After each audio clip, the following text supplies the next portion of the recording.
Can we put back on the screen what the Attorney General of the United States brought to the hearing today, specifically about the Congresswoman, because I think it's important.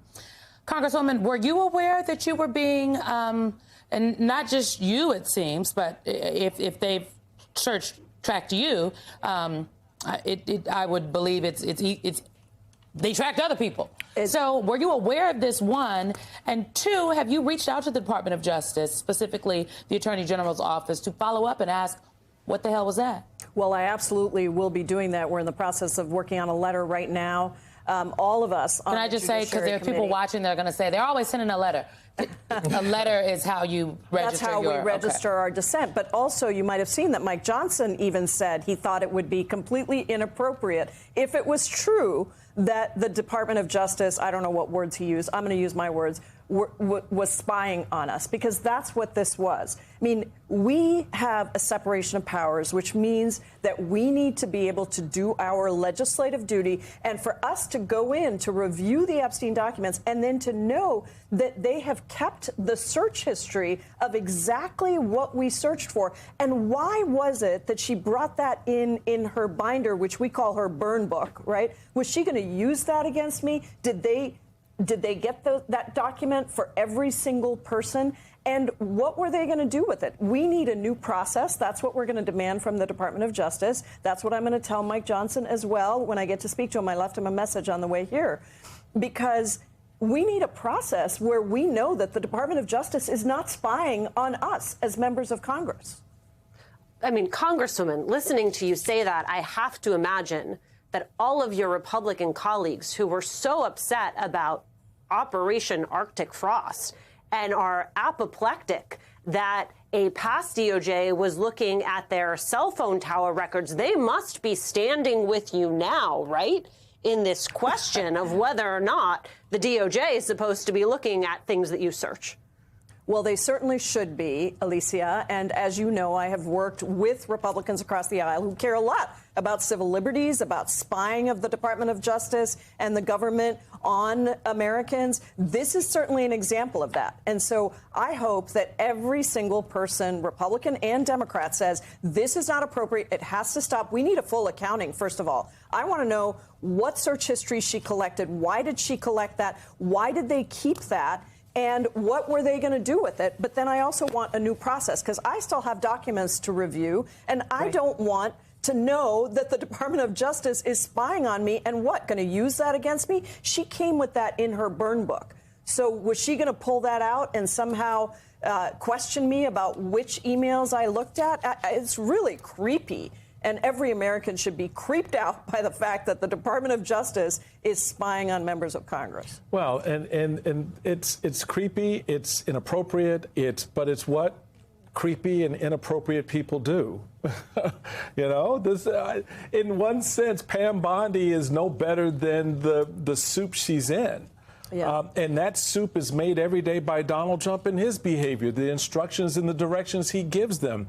The Justice Department of America doesn't act as on its own in this administration, unlike we've seen in other administrations where this would be an affront to the process and the dignity of the men and women who serve in the building. Yeah. They don't care about any of that. So that part of it for me is very troubling, and it is something that I'm hoping you expose a little bit more of, because I know you will. Yeah, I know you will for sure. But I want to go back to the beginning. Yeah. I want to go back to the moment that throughout this hearing stuck with me more than anything else that Pam Bondi did as the Attorney General of the United States. Her absolute refusal to acknowledge the victims, the women standing behind her, who for some time have been trying to get her to meet with them. Yeah. She still won't meet with them. Yeah. Largely because Donald Trump doesn't want them to, Simone. That's the reality here at the table. Yeah. Talk a little bit about what it took for those women to stand there. Yeah. Because I know you indicated that there were, you said, okay, to the extent that you're comfortable to raise your hand, do so. Yeah.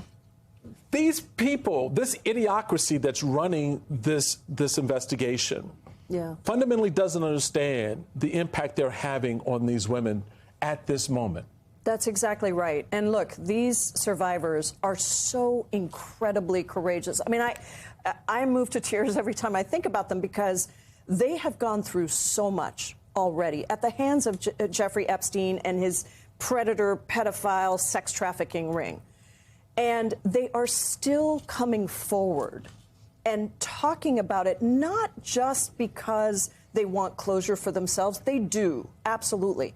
But because they know it matters to all the other survivors who are out there that were part of Jeffrey Epstein's ring, but also anyone else who has been the victim of sexual assault. And so they have talked about this, and I've spent a fair amount of time with them, and I just can't say enough about what it means to have them willing to speak out, to have them willing to be in that room. You know, I talked to them about what it would feel like, right? Because each time this is a re-traumatization. And especially when their personal details were revealed, their names, their numbers, their phone, their email addresses, their actual addresses, also nude photos. I mean, they put out without redacting, which is in violation of the law. They put out all the information about these. And it wasn't just the 32 victims that were on the list. There were Jane Does who for decades have had their identities concealed that were outed because of the way that this Department of Justice released that information.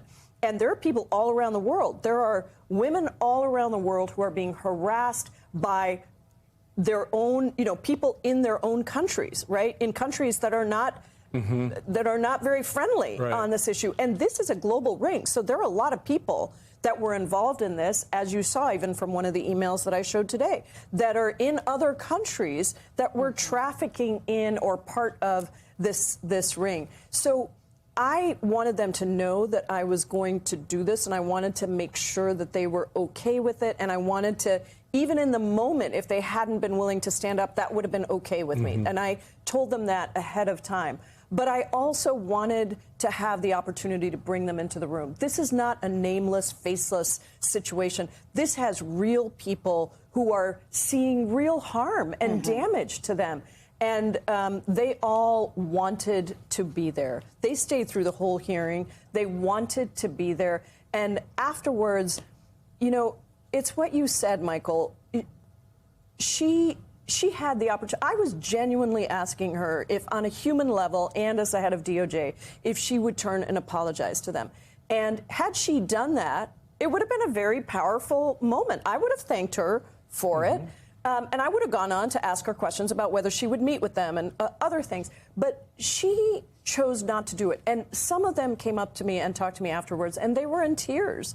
And they said she wouldn't even turn around and look at us. Well, she treated them like her. She treated them with complete contempt. And that's what they said, is that they have consistently been told to move on, to sit down, to be silenced, to shut up, to not say anything. And that's what she did when she refused to even acknowledge them.